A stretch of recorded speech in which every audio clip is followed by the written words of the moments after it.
Dios les bendiga, hermanos, hermanas y amigos que amablemente nos visiten. Vamos a considerar la palabra de nuestro Dios. Dice la Escritura ahí en Mateo 5, en el verso 27 en adelante, dice: oísteis que fue dicho, no cometerás adulterio. Pero yo os digo que cualquiera que mira a una mujer para codiciarla, ya adulteró con ella en su corazón. Por tanto, si tu ojo derecho te es ocasión de caer, sácalo y échalo de ti, pues mejor te es que se pierda uno de tus miembros y no que todo tu cuerpo sea echado en el infierno. Y si tu mano derecha te es ocasión de caer, córtala y échala de ti, pues mejor te es que se pierda uno de tus miembros y no que todo tu cuerpo sea echado en el infierno. Hermanos, hemos estado diciendo que el Señor Jesucristo en todas sus enseñanzas, Él ha enfatizado el hecho de que tengamos una actitud correcta en el corazón en todas las cosas que nosotros hacemos y decimos. Que no se trata de solamente ciertos actos externos aparentemente correctos, sino que importan mucho las intenciones, los motivos, las actitudes que nosotros tengamos en esos momentos. El Señor quiere que esas cosas también sean correctas y no solamente lo de afuera. El corazón también debe tener actitudes buenas en todo lo que uno hace. Por otro lado, hermanos, el Señor nos enfatiza siempre la importancia de evitar toda circunstancia, toda conducta, toda actitud que conduzca a actos pecaminosos. Hemos estado diciendo que las cosas que llevan al pecado también son pecado. ¿Sí? Las cosas que llevan al pecado también son pecado. Y lo consideramos esto, hermanos, en relación al enojo. El enojo es malo, pero el Señor Jesucristo, hermanos, Él explica, ¿verdad?, a detalle muchas veces cosas que para el mundo son superficiales, no son tan importantes, no son tan malas. Sí lo son en realidad. Sí lo son. Ya es homicida, dice el Señor Jesucristo, cualquiera que se enoje contra su hermano. Y explicamos esto. Pero ahora el Señor, hermanos, pasa a otro aspecto donde es exactamente el mismo principio. Y tiene que ver con el adulterio. El adulterio. Vamos viendo, hermanos, esta lección. Yo le he puesto por título: vigila tus pensamientos. ¿Sí?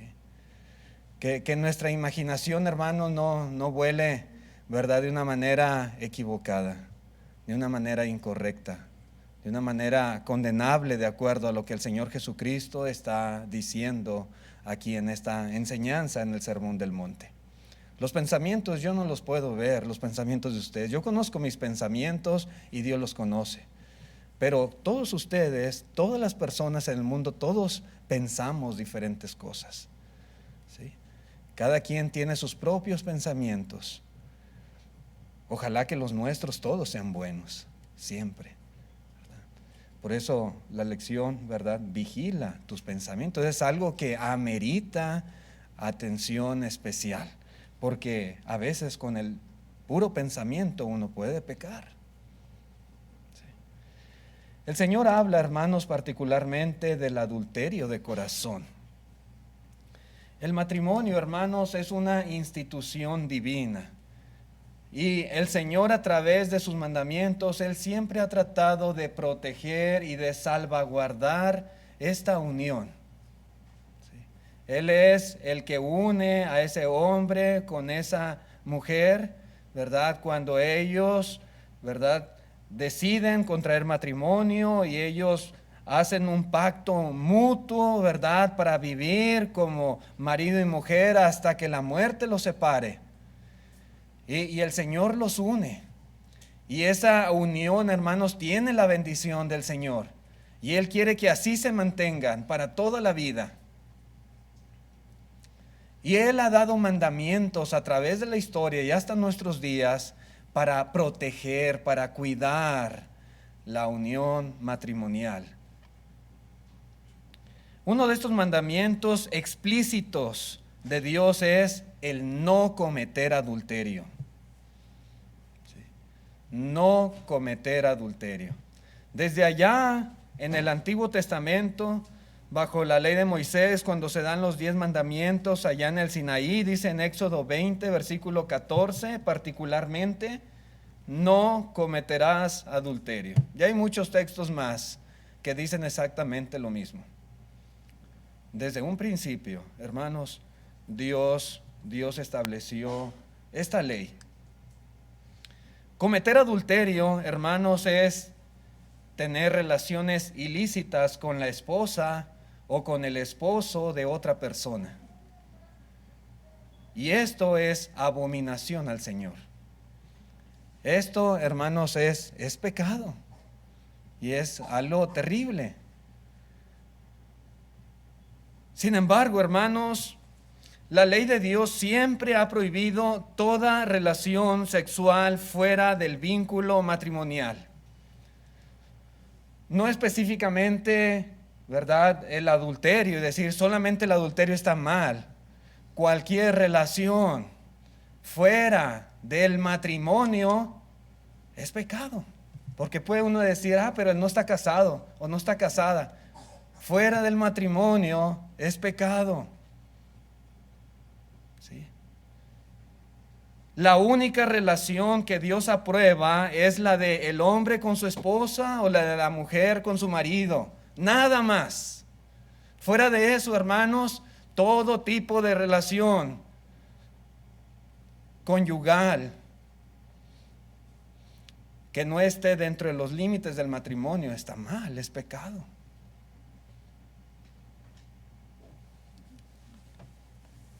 La ley, hermanos, regulaba muchos diferentes tipos de pecados sexuales y el castigo era muy severo para quienes infringieran esta ley.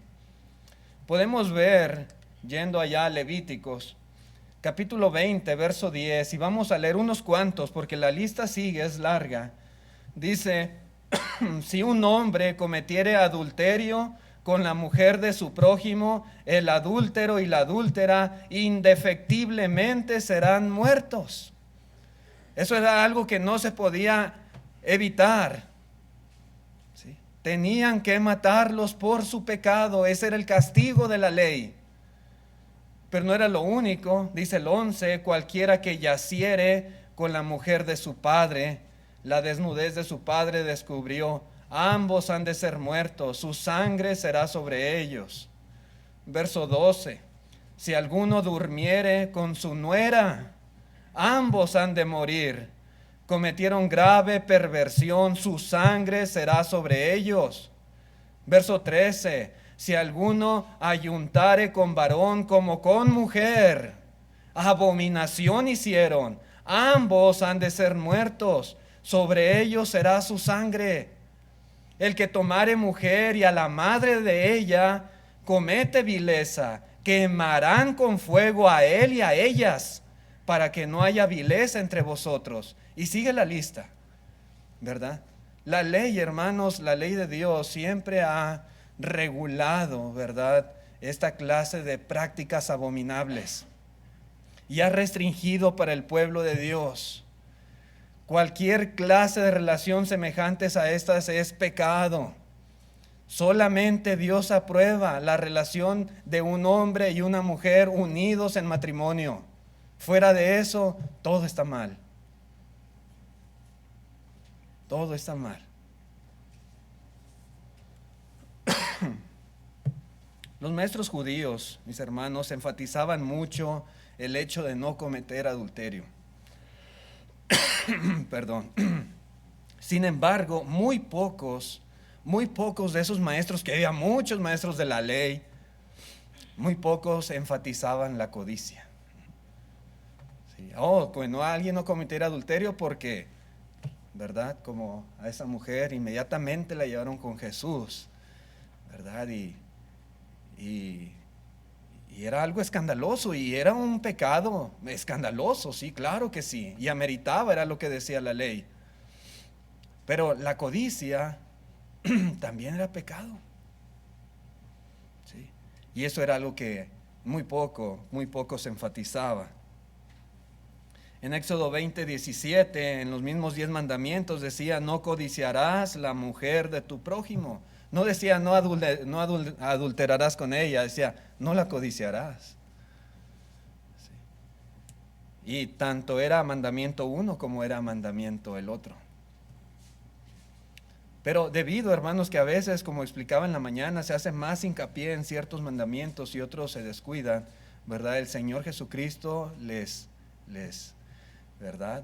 Deja en claro cuál era la postura divina en cuanto a la codicia. Y Jesús conocía los corazones de las personas, Él sabía sus pensamientos, Él sabía lo que había dentro de ellos. Y seguramente hubo quienes se sintieron identificados cuando el Señor Jesucristo hablaba de estas cosas. Él vuelve a decir, hermanos, que lo que produce el pecado también es pecado. Lo que produce el adulterio también es pecado. Lo que produce el homicidio también es pecado. Y así hay muchas cosas que se pudieran enumerar.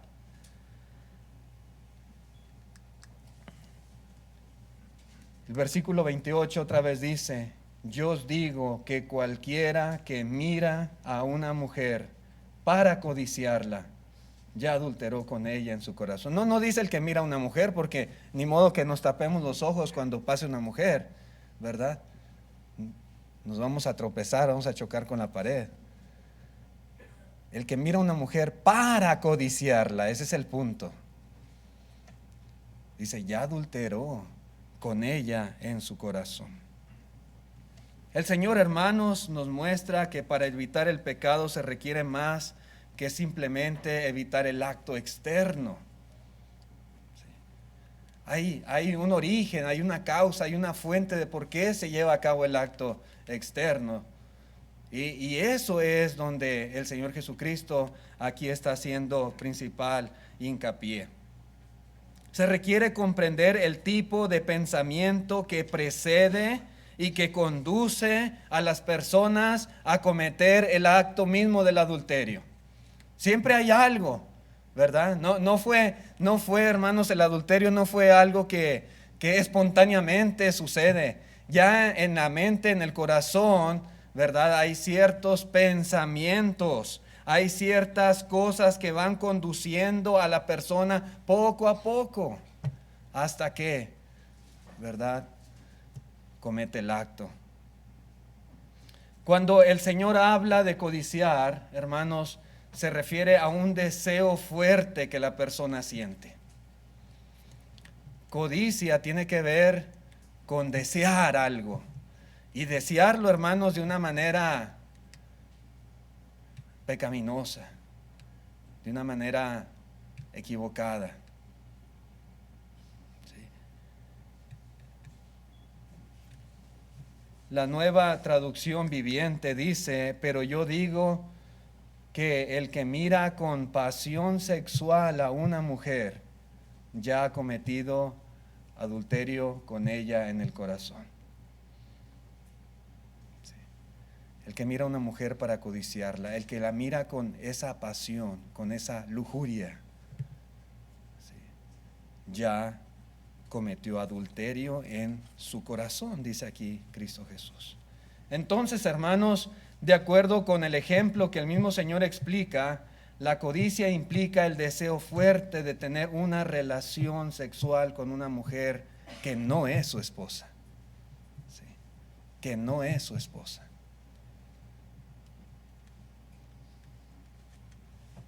Este principio, hermanos, también pudiera aplicarse a la inversa, de una mujer hacia un hombre y tener el mismo deseo.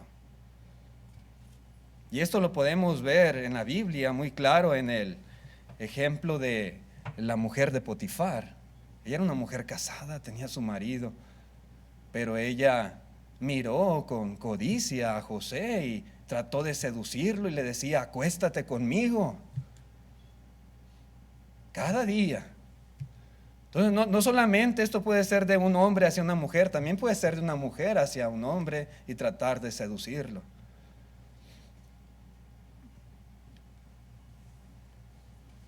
Esto, hermanos, esto es pecado. Es probable, hermanos, que en muchos casos la persona con esa clase de pensamientos, de lujuria, de codicia hacia alguien más, pues no llegue precisamente a cometer el acto mismo del adulterio. Puede ser, por diferentes razones, por diferentes circunstancias. A lo mejor esa persona tiene miedo, ¿verdad?, a ser atrapado y no se atreve, ¿verdad?, a llegar al acto mismo del adulterio. O tal vez esa persona tiene miedo a que la otra persona no coopere y me denuncie, ¿verdad? O puede ser que tenga miedo a las consecuencias y en un momento dado su pecado sale a la luz y se descubre. Entonces esas cosas como que lo detienen y no llega a cometer el acto mismo, pero la realidad es que en el fondo de su corazón le gustaría mucho poder hacer aquello, lo que la ley de Dios prohíbe. Así que tal persona, hermanos, como se siente restringido a cometer el acto mismo, entonces se da vuelo en la mente. ¿Sí? Se entretiene en su mente, disfruta en su mente con la idea de hacerlo. Eso es lo que está explicando el Señor en cuanto al que mira a una mujer para codiciarla, ya cometió adulterio con ella en su corazón. Hoy en día, hermanos, a esto se le conoce en nuestra sociedad muchas veces como fantasías sexuales. Y son muchos los que las promueven. Para mucha gente pensar en tales cosas está bien. Tú dale vuelo en la mente. Tú diviértete en tu mente como si fuera realidad. Mientras no cometas el acto físicamente, no hay problema, dice el mundo. Pero no es lo que dice Cristo. No es lo que enseña nuestro Señor Jesucristo, hermanos. Él nos dice que sí está mal. Él nos dice que sí es adulterio en el corazón. Él nos dice que es pecado de la misma manera como si cometiera el acto mismo. Sí. Auspiciar tales pensamientos es pecado. Y contrario a la sabiduría humana, hermanos, todos esos que alientan este tipo de prácticas están totalmente errados y son depravados. Cuando una persona, hermanos, en su corazón se deleita con esta clase de pensamientos, se hace más probable que en un momento eventualmente pueda llegar a cometer el acto del adulterio. ¿Sí? Porque ya en su corazón, ¿verdad?, se ha vuelto una práctica continua esa clase de pensamientos, de deseos. ¿Qué deberíamos de hacer, hermanos? Si alguna vez algún mal pensamiento llega a nuestra mente, que pudiera ser, tenemos que desecharlo inmediatamente. ¿Sí? Deséchelo. ¿Sí? Rechácelo. Elimínelo. ¿Sí? Si algo malo por ahí llegó a cruzar en la mente, inmediatamente quítelo de usted. No le diga, no te vayas, pensamiento, regresa a mi mente. Entra, porque lo estoy disfrutando. No. Rechace.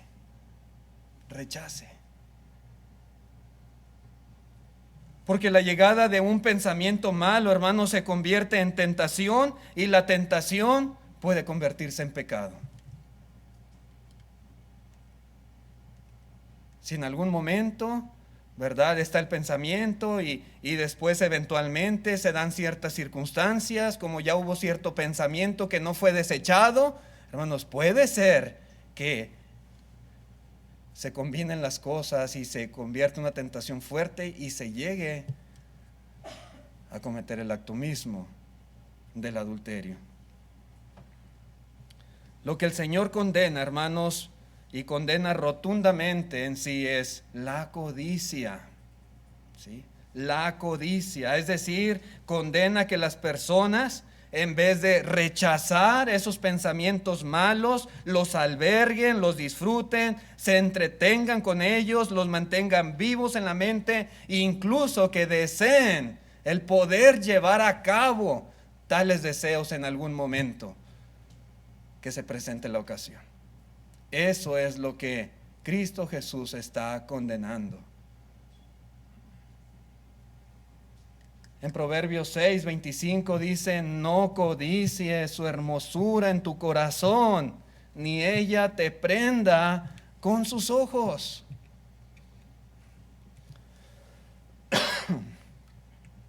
¿Sí? No la codicies.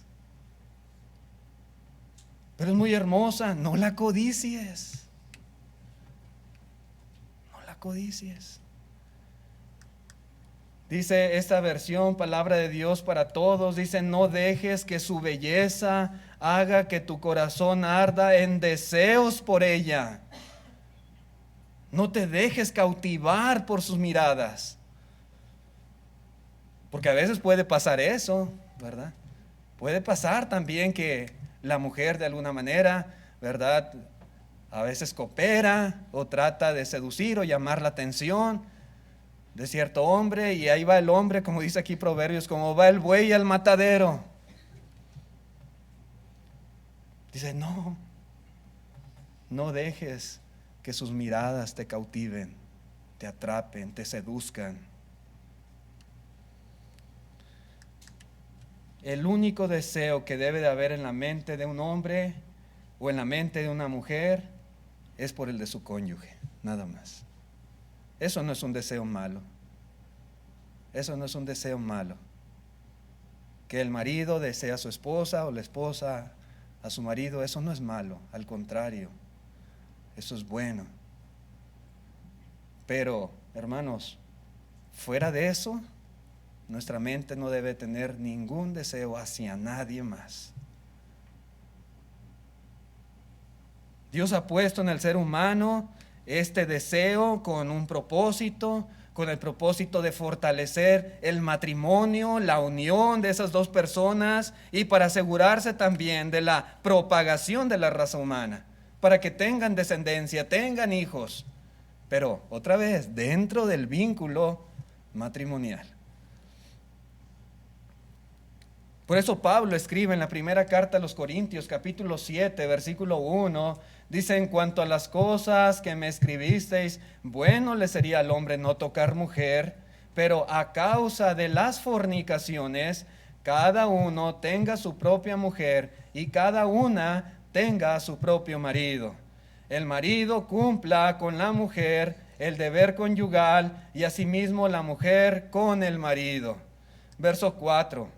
La mujer no tiene potestad, es decir, no tiene autoridad. Ella no puede decir: esto es mío nada más. No tiene potestad sobre su propio cuerpo, sino el marido. Y tampoco tiene el marido potestad sobre su propio cuerpo, sino la mujer.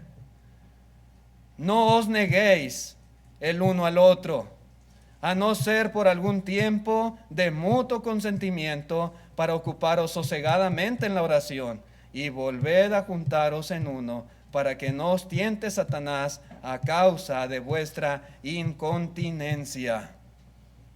Esto lo manda Dios. Repito, hermanos, muchos mandamientos que encontramos en la Escritura, Dios los ha dado con el propósito de proteger el matrimonio. El matrimonio es sagrado, ¿sí? Y hay tantas cosas hoy en día que lo destruyen. Pero si nosotros cumplimos con los mandamientos que Dios nos ha dado, hermanos, podemos nosotros tener garantía de que los propósitos de Dios se van a cumplir y que nuestro matrimonio se va a fortalecer y va a ser más sólido. Repito, Dios ha puesto en nuestra naturaleza cierta clase de deseos, pero con esta finalidad, ¿sí? No para perversiones fuera de esta unión matrimonial. El Señor continúa, hermanos, hablando, ¿verdad?, en este sermón del monte, y hace referencia a lo que pues pudiéramos nosotros identificar como una cirugía. En Mateo 5, pero el verso 29 dice: por tanto, si tu ojo derecho te es ocasión de caer, sácalo. Ese por tanto es por lo anteriormente dicho. Lo hemos mencionado en diferentes lecciones. Dice: sácalo y échalo de ti, pues mejor te es que se pierda uno de tus miembros y no que todo tu cuerpo sea echado al infierno. 30. Y si tu mano derecha te es ocasión de caer, córtala y échala de ti, pues mejor te es que se pierda uno de tus miembros y no que todo tu cuerpo sea echado en el infierno. Una práctica médica, hermanos, que se ha vuelto indispensable en nuestros días, pues es la cirugía. Usted va al hospital, todos los días están haciendo cirugías y cirugías y más cirugías.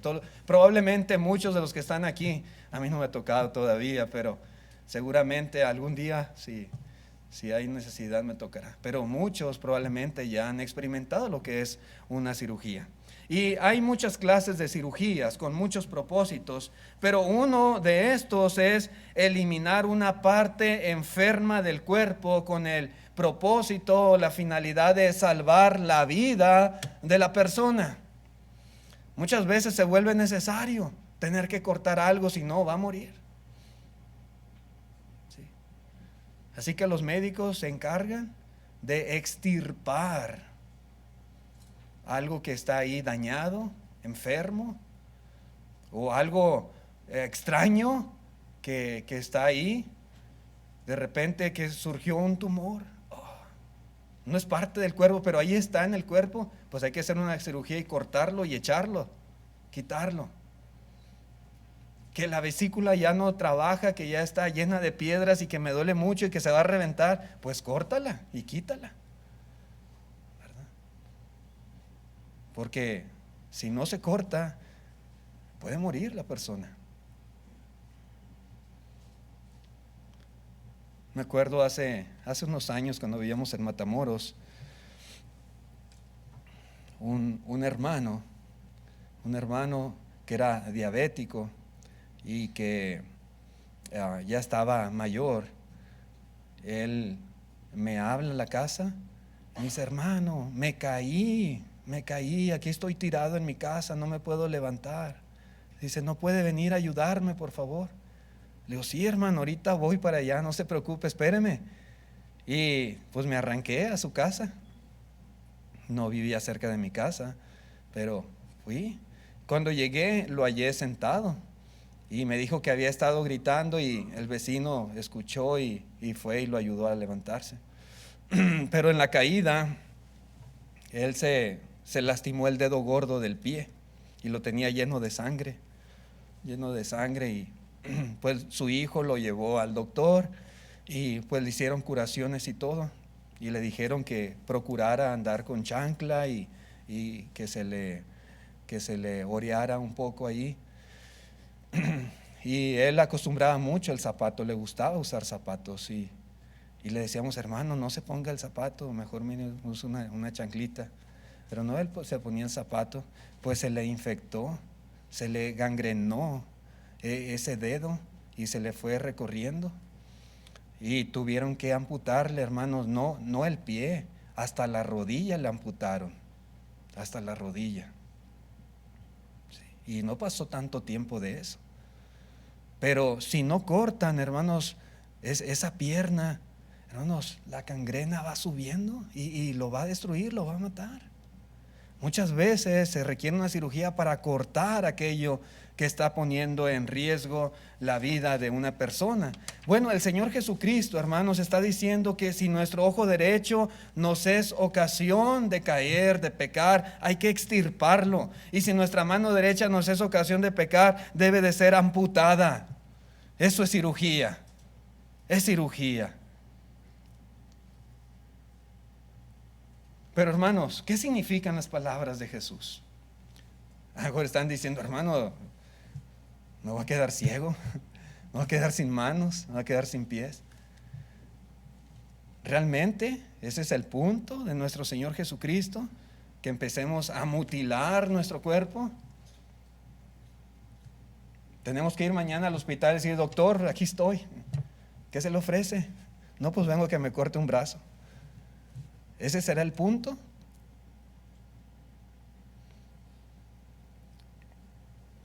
En lo particular, hermanos, yo estoy convencido de que no es la automutilación lo que el Señor está aquí instruyendo que hagamos, esa automutilación literal.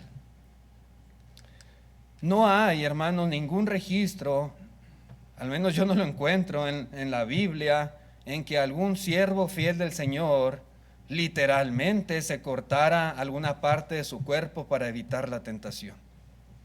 Y no creo que no hayan tenido tentaciones también los hermanos en el primer siglo.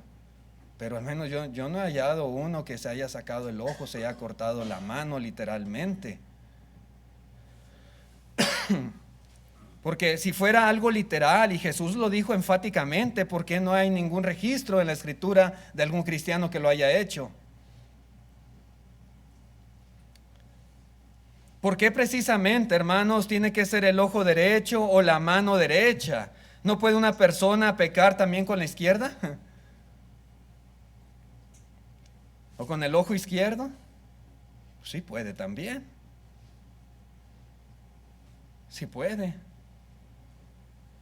Bueno, yo pienso, hermanos, que esto es evidencia de que Jesús no tiene la intención de ser específico y literal, ¿verdad? Tu ojo derecho, tu mano derecha. Arráncala, córtala, en ese sentido. Imagine que una persona se cortara la mano derecha. Literalmente lo hiciera. Y que luego también se sacara el ojo derecho. ¿Sí? Puede ser. Pero ¿no pudiera ser tentado aún a pecar con la otra mano o con el otro ojo? Pues sí. Claro. ¿Y luego?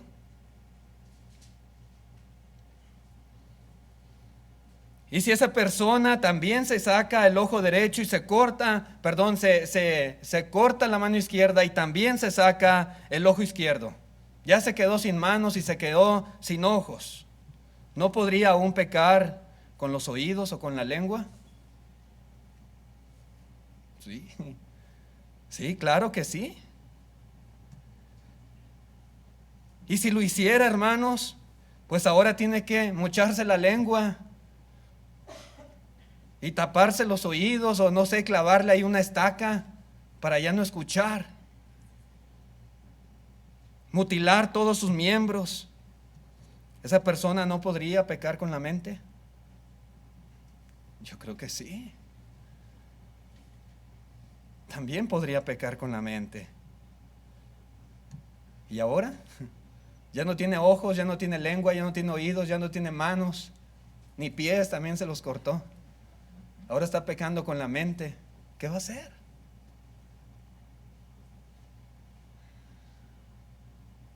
Pues siguiendo el pensamiento lógico, pues tendría que suicidarse para no pecar con la mente. Pero eso es lógico. Para mí no lo es. Y si un cristiano, hermano, se mutila y se corta las manos y los pies y la lengua y se saca los ojos y destruye todo aquel miembro que le pueda ocasionar alguna tentación, imagínense cómo podría cumplir con la comisión de enseñar el Evangelio. ¿Cómo? Ya no tiene pies, ya no tiene lengua, ya no tiene ojos, ya no puede oír a las personas. ¿Cómo? Y esto también es mandamiento. ¿Cómo va a asistir a las reuniones de la iglesia? Si ya queda el puro morrito, diríamos, el puro tronco de la persona. ¿Cómo? ¿Cómo adorar a Dios? ¿Cómo estudiar la Biblia? ¿Cómo obedecer los mandamientos divinos? Y ya se automutiló.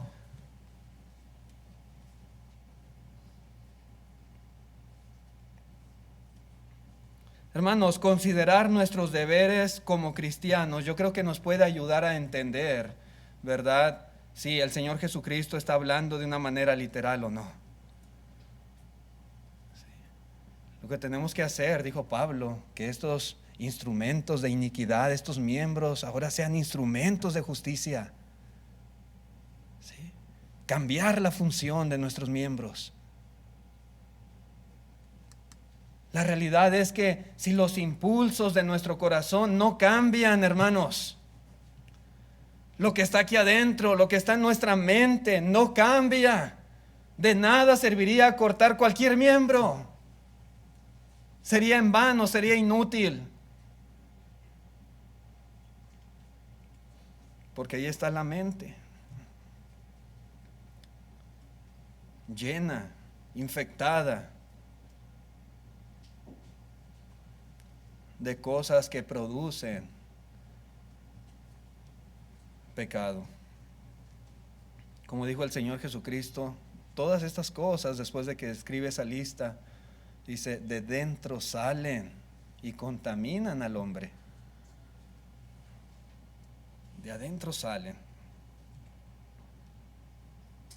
El Señor simplemente, hermanos, nos está ejemplificando con una declaración extrema para mostrarnos la importancia de evitar la tentación. Nosotros tenemos que evitar, ¿sí?, a toda costa la tentación al pecado. Y si algo nos está haciendo causa de tropiezo, el Señor quiere que lo evitemos, que lo desechemos de nuestra vida. Así sea algo tan valioso, tan importante como lo es un ojo o una mano. Y a lo mejor se hace referencia al derecho, porque la mayoría de las personas somos derechos, somos diestros. Normalmente la mano derecha tiene más habilidad que la izquierda. La utilizamos más. Es una manera de expresión lo que el Señor está utilizando para enfatizarnos, repito, la importancia de evitar aquello que nos produzca tentación. En Proverbios 23:1 vemos un ejemplo similar a lo que el Señor está diciendo aquí. Dice, cuando te sientes a comer con algún señor, considera bien lo que está delante de ti y pon cuchillo a tu garganta si tienes gran apetito. Yo me pregunto, ¿alguno de ustedes ha puesto cuchillo en su garganta? Y cuando dice poner cuchillo es cortar. ¿Sí? ¿Alguna vez usted con mucho apetito, tiene mucha hambre y le invitan a comer? Y ahí está la mesa llena de comida bien sabrosa y se le hace agua a la boca. ¿Alguna vez se ha cortado el cuello con un cuchillo para no comer? No. Pero ahí dice, pon cuchillo en tu garganta. Sí. Otra vez, es una manera para expresar que detente, no te aboraces, ¿verdad? Si traes mucha hambre, yo sé, pero tranquilo a la hora de comer.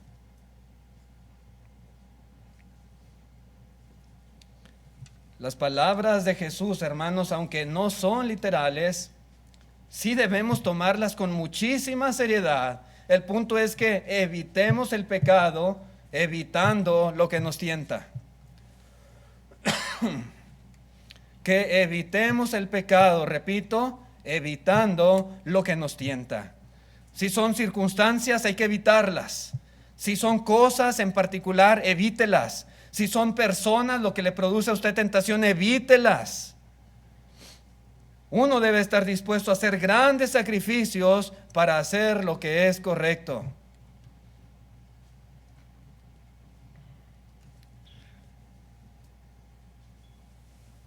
A veces en los trabajos, hermanos, surgen tentaciones.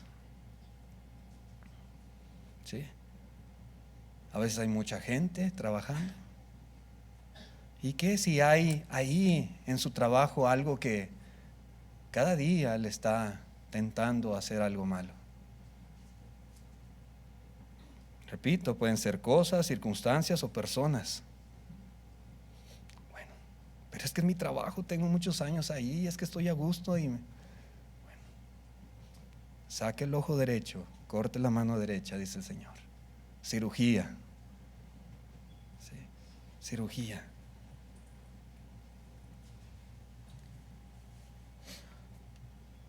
Si algo en nuestra vida, hermanos, contribuye a que cometamos adulterio de corazón, debemos de cortarlo inmediatamente. Debemos de hacer una cirugía de emergencia urgente, porque es cuestión de vida o muerte. No puede esperar. Entonces llegan las personas a la emergencia, al hospital, y la ve el doctor, sabe que necesita ir al quirófano inmediatamente. Porque si no operamos, se va a morir. Ese es el sentido de urgencia que el Señor está hablando aquí. Córtalo y échalo de ti. Más que una automutilación literal del cuerpo, el Señor, hermanos, está hablando del sentido de abnegación moral que debemos de tener. Abnegación. Debemos hacer morir todo aquello que nos lleva a pensamientos impuros, ¿sí? Aunque sean de mucho valor o de mucho aprecio para nosotros. Dice en Romanos 8:13, dice, porque si vivís conforme a la carne, moriréis. Mas si por el Espíritu, note usted, hacéis morir las obras de la carne, viviréis. Muchas veces hay que hacer morir ciertas cosas, cortándolas de tajo. ¿Qué puede a una persona hacerle tropezar? ¿Qué le puede hacer tener pensamientos de lujuria o de codicia? Puede haber diferentes cosas, hermanos. Tal vez cierta programación en la televisión. Si es eso, cirugía. ¿Sí? Córtelo. Cierta clase de libros o revistas, cirugía. Ciertos websites en el internet, cirugía. Ciertas amistades o ciertas compañías que están corrompiéndole, córtelos. Ciertos negocios, ciertos establecimientos, escuchar cierta clase de música, qué sé yo. Hay tantas cosas que entran por nuestros ojos y por nuestros oídos que pueden producir malos pensamientos.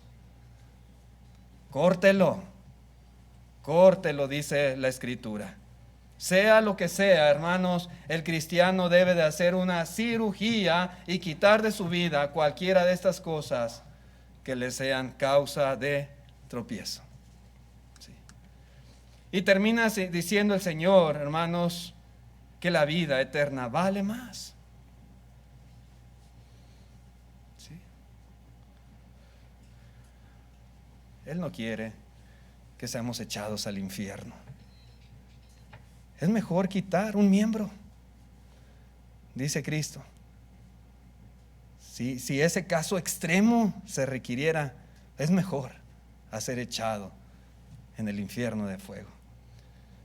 Pablo en la carta a los Filipenses capítulo 3 verso 7 dice, pero cuántas cosas eran para mí ganancia, las he estimado como pérdida por amor de Cristo, y ciertamente aún estimo todas las cosas como pérdida por la excelencia del conocimiento de Cristo Jesús mi Señor, por amor del cual lo he perdido todo y lo tengo por basura para ganar a Cristo.